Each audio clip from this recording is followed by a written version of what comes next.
우리가 이제 현재 당면하고 있는 상황, 이거는 뭐 전 세계적인 상황으로는 역시 저성장, 불평등이겠습니다. 대한민국 사회는 보면 결국 또 부동산 불패 신화를 통한 불로소득공화국, 부동산 공화국을 탈피하는 겁니다. 어떤 정책을 설계할 때 그 정책은 반드시 찬성하는 사람, 또 거기에 혜택 보는 사람이 있게 마련이고, 또 반대쪽으로는 불평을 가진 사람, 손실을 입는 사람이 있습니다.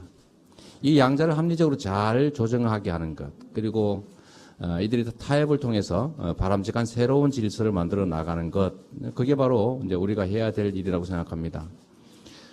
우리 대한민국 사회의 큰 문제들로 대개는 불평등, 격차, 또 가처분 소득의 상대적 감소로 인한 저성장, 또 경기 침체 이런 것들이 있습니다.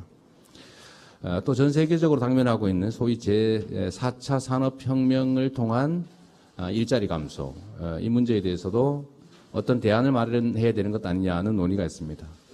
결국은 기본소득에 관한 논의가 이루어지게 됐고, 또 한편으로 이 기본소득의 재원을 어떻게 마련할 것이냐라는 이제 논의 속에서 결국 우리 모두가 가지고 있는 공통의 자산, 소위 공유자산에서 생겨나는 불로소득을 재원으로 하는 것이 가장 바람직하지 않겠냐는 논의가 있었습니다.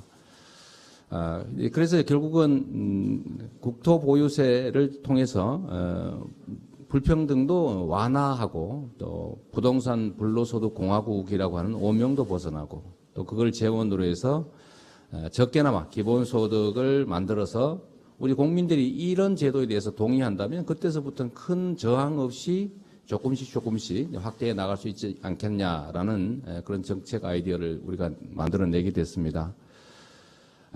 기본소득형 국토보유세는 실제로 실행 가능성에 대해서 의문을 가지시는 분들이 많습니다. 이론적으로 상당히 합당하다. 불평등 해소에도 좋고, 부동산 보유세 부과를 통한 불로소득을 줄이는 데도 좋고, 기본소득 재원을 만드는 데도 좋은데 이게 실행 가능하냐라는 의문을 많이 가지십니다. 옳은 일이라면, 그리고 실현 가능하다면 하면 되는 것이고, 하면 실현되는 겁니다. 그래서 저희가 경기도에서 말씀드리고자 하는 것은, 전 국가 단위로 이걸 시행하기가 만약 어렵다면, 국가 단위로 시행하기 어렵다면 경기도 또는 뭐 해당 자치단체들이 선택적으로 시행할 수 있는 기회를 부여해 주면 된다. 그것은 결국 조세 법률주의라고 하는 현재 헌법 체제를 벗어나지 않고도, 즉 개헌을 하지 않고도 할 수 있는 일이다라는 말씀을 꼭 드리고 싶습니다. 지방세 기본법에 국토보유세라는 형태의 세 제도를 만들어내고, 그 세율이라든지 또는 그 용도라든지 시행 여부를 각 광역자치단체 정도에다가 위임하면 됩니다. 그렇게 하면 현행 헌법제도 하에서도 충분히 실행 가능하다는 말씀을 첫째로 한번 드리고 싶고, 두 번째로 제가 이 말씀을 꼭 드리고 싶습니다. 많은 분들이 계시기 때문에 우리는 자산을 보유하면 자산에 대한 세금을 냅니다. 여기 많은 언론인들 계시고 방청하시는 분 계시지만 한번 생각해 보십시오.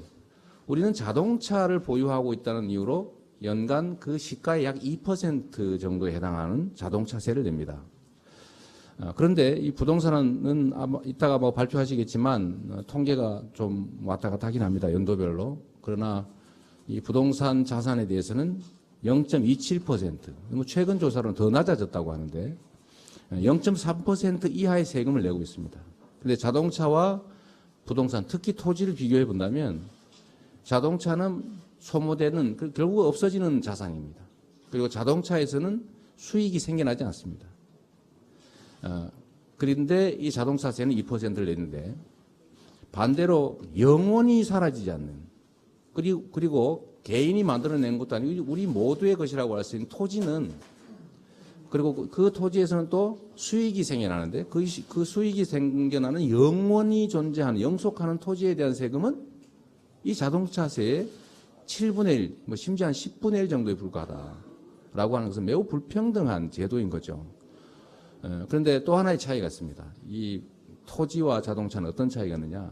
토지는 소수의 부자들만 가지고 있다는 것이죠. 자동차는 서민들이 가지고 있습니다.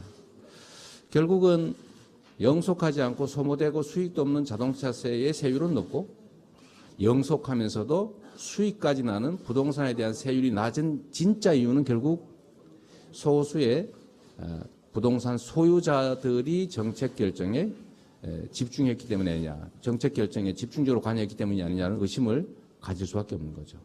모두가 함께 사는 세상에서는 모두에게 이익되는 방향으로, 다수에게 이익되는 방향으로 제도가 설계되어야 된다는 겁니다. 그래서 오늘 기본소득형 국토보유세가 논쟁의 대상이 되지만 향후 저는 이런 것도 한번 해봤으면 싶습니다. 우리가 주식회사의 주식을 가지고 있으면 공직자가 거기에 영향을 미칠 수 있기 때문에 주식을 백지 신탁하게 합니다.